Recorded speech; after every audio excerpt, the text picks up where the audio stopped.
데살로니가 이 교회 안에서 또 한 가지 큰 문제가 있었다면 바로 그것은 주님의 강림, 주님의 재림에 대한 문제였습니다. 주님께서 언제 다시 오시는지 이 사실은 복음을 접하고 또 복음을 받아들이는 성도들에게 있어서는 아주 중요한 문제였습니다. 그도 그럴 것이 지금 데살로니가 교회의 상황이 계속해서 환난을 당하고 계속해서 핍박을 당하게 되자 도대체 주님께서 언제 다시 오셔서 이 모든 상황을 해결해 주실 것인가 라는 그 문제가 그들에게 있어서는 매우 중요했습니다. 그렇기 때문에 그들은 이 문제에 대해서 올바른 말씀을 분별하는 능력을 점점 잃어가고 있었던 것 같습니다. 2절 말씀에 보면은 영으로나 또는 말로나 또는 우리에게서 받았다는 편지로나 주의 날이 이르렀다고 해서 쉽게 마음이 흔들리지 말고 두려워하지 말라라는 것입니다. 너희들이 이전에 경험했던 영, 또 오고 가는 말로, 또 내가 전하는 편지가 자꾸 왜곡되고 자꾸 확대되고 이상한 말들이 오간다라는 것. 그래서 바울은 그것에 대해서 흔들리지 말고 혼란스러워하지 말아라 라고 데살로니가 후서의 말씀 편지를 통해서 다시 한번 데살로니가 교회에게 이 말씀을 전하고 있습니다. 우리는 이 데살로니가 교회의 모습을 통해서 이 신앙생활이 참 어렵다라는 것을 또 확인할 수가 있습니다. 조금이라도 틈을 보이고 조금이라도 신앙이 흔들리게 되면 바로 그 흔들림을 비집고 공격하고 들어오는 것이 바로 마귀의 계략입니다. 사실 우리가 육체적으로나 또 정신적으로나 조금 나약해져서 조금의 틈을 보였을 때 마귀의 계략에 넘어가지 않을 사람이 극히 드물다라는 것을 이 데살로니가 교회의 모습을 통해서 확인할 수 있는 것입니다. 그렇기 때문에 바울은 과연 이러한 상황을 어떻게 이겨내야 하는가? 성도가 흔들리고 성도가 마음이 연약해졌을 때 과연 어떻게 다시 한번 하나님의 말씀을 붙들 수 있을까? 그것을 고민하면서 데살로니가 교인들에게 편지를 전하고 있습니다. 예수님께서도 40일을 금식하신 후, 즉 인간적으로 가장 연약한 그때에 마귀의 시험을 당하셨습니다. 가장 연약하고 흔들릴 수 있는 그 시기에 마귀가 찾아와서 예수님을 시험하셨습니다. 그런데 예수님께서는 그 시험을 어떻게 이겨내셨냐면요, 바로 말씀으로 그 시험을 이겨내셨습니다. 바울도 마찬가지입니다. 데살로니가 교인들이 흔들리고 넘어지는 그 상황 가운데 진리의 말씀을 다시 한번 붙들고 이겨내기를 원했던 것입니다.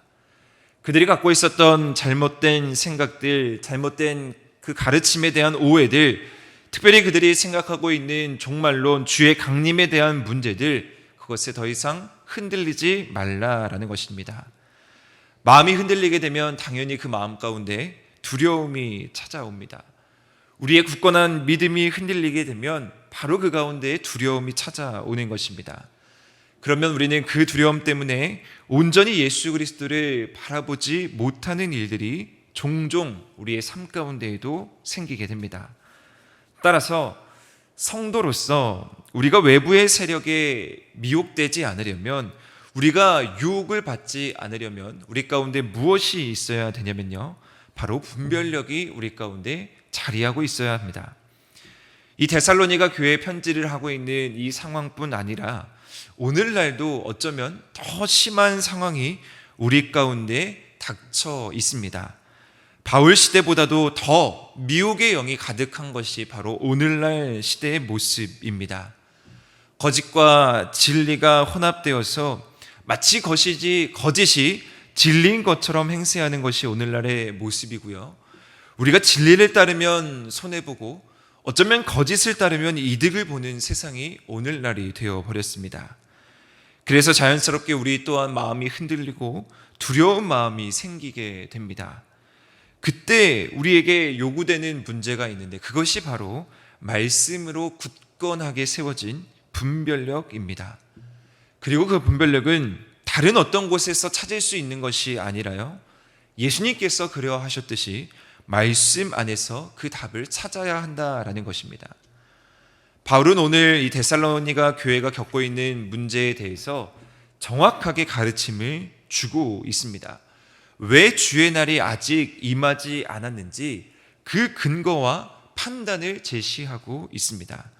3절 말씀에 보시면요, 바울은 주의 강림이 있기 전에는 배교하는 사람이 있고 그 불법의 사람, 곧 멸망의 아들이 등장한다라는 것입니다.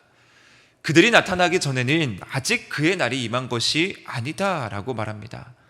사람들을 멸망으로 이끌고 결국 자신도 그 멸망으로 가게 될 그 불법의 사람이 등장하여서 바른 가르침과 질서를 무너뜨리는 일이 발생하게 된다라는 것입니다.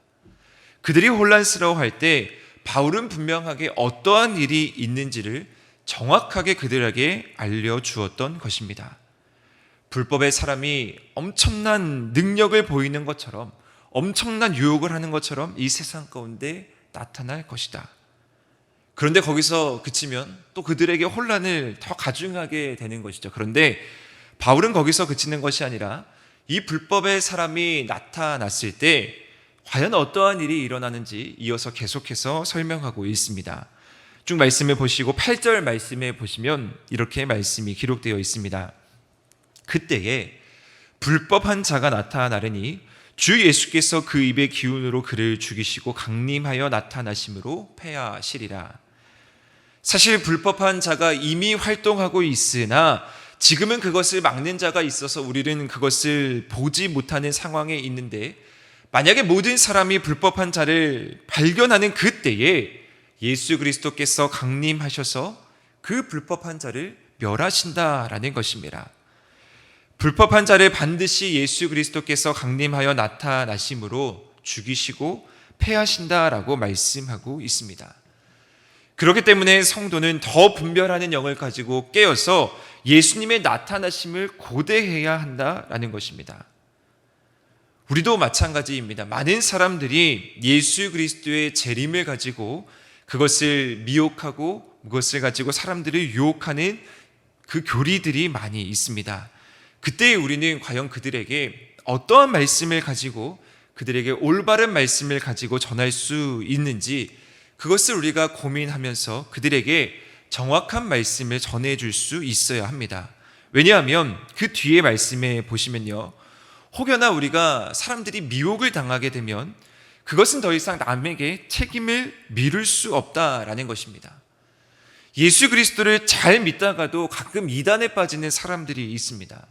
너무나 예수님을 잘 믿는 사람인데 왜 그가 이단에 빠졌을까라는 의문이 들 정도의 그런 훌륭한 그리스도인들도 때로는 이단에 빠지게 됩니다. 그런데 오늘 바울은 우리가 미혹을 당하게 되면 그것은 더 이상 남에게 책임을 물을 수 없는 문제입니다 라고 이야기합니다.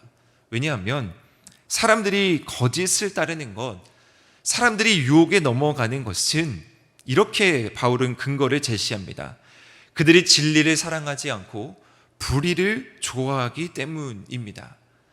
하나님께서는 불의를 좋아하는 그들을 그냥 내버려 두실 뿐입니다. 미혹하는 자들도 분명하게 책임이 있지만 미혹당하는 자도 책임이 있습니다. 그리고 결국에 미혹당하는 자도 하나님의 심판을 멸할 수가 없습니다 라는 것이 바로 오늘 바울이 전하고 있는 말씀입니다. 따라서 데살로니가 교인들이 이 편지를 받을 때, 내가 불의를 따르게 되면, 내가 유혹에 넘어가게 되면 가장 중요한 사실, 심판을 면하지 못하는구나 라는 것을 다시 한번 깨달았을 것입니다. 비록 지금은 고난을 당하지만, 비록 지금은 어려움을 당하지만 그들이 왜 진리의 말씀을 붙들고 흔들리지 않고 유혹에 넘어가야지 않아야 하는지를 바울은 다시 한번 설명하고 있습니다. 말씀을 굳건하게 붙들고 승리하시는 예수 그리스도, 대적자를 멸하시고 대적자를 패하시고 이기시는 예수 그리스도를 너희들이 온전히 바라볼 수 있어야 한다. 세상에서 전하는 미혹된 가르침을 받는 것이 아니라 성경의 진리 안에서 선포되고 있는 메시지를 너희들이 다시 한번 분명하게 알아야 한다라는 것은 바울을 다시 한번 데살로니가 교인들에게 전하고 있습니다. 그리고 마지막으로 그 바울이 전하는 가르침에 있어서 핵심을 바울은 무엇이라고 설명하고 있냐면요, 15절 말씀에 보면 그러므로 형제들아 굳건하게 서서 말로나 우리의 편지로 가르침을 받은 전통을 지키라 라고 말씀하고 있습니다. 바울은 이제 이 모든 성도들이 굳건하게 서서 바른 전통을 지키기를 원했습니다. 데살로니가 교회에 약점이 하나 있다면 세워진 지 얼마 안 된 교회이기 때문에 아마 전통이 부족했던 것으로 보입니다. 그래서 어쩌면 더욱더 쉽게 믿음의 마음이 흔들렸던 것입니다. 오해를 했을 때, 미혹의 영에 넘어갔을 때 전통에 근거한 믿음의 선배들이 있었다면 그것을 잡아주고 그것을 끌어줄 수가 있는데, 데살로니가 교회는 세워진 지 얼마 안 된 신생 교회였기 때문에 주변에 그러한 사람이 없었던 것이 그들의 약점입니다.